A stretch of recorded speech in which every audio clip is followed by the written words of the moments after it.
probleemid katlasüsteemiga jätkuvad. Hetkel akupaagis temperatuur 75 kraadi.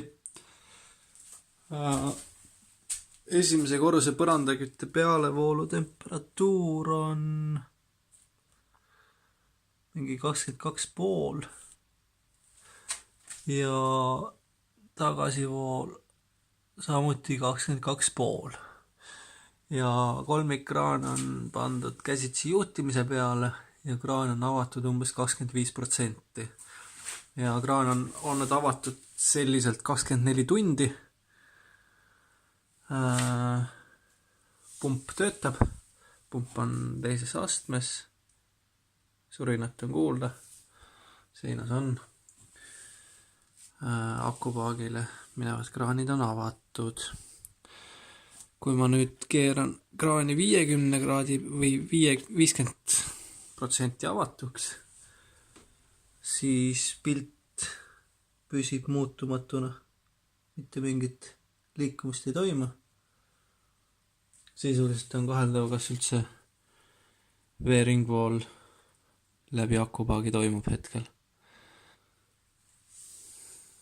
Endiselt temperatuur seal samas. Ja kui nüüd kraani keerata 75 peale umbes, siis on kohe näha, kraadiklaas hakkab liikuma.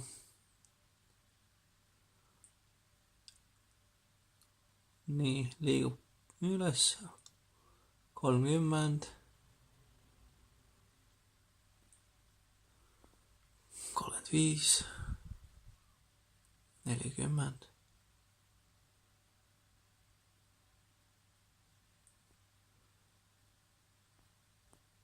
45,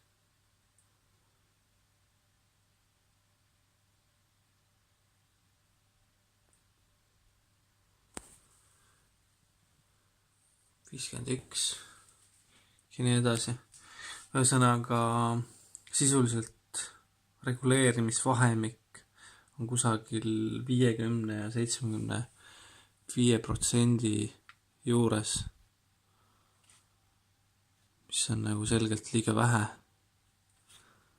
Ja ilmselt selle tõttu ka need automaatika streigib, kuna ei leia õiget seadistust.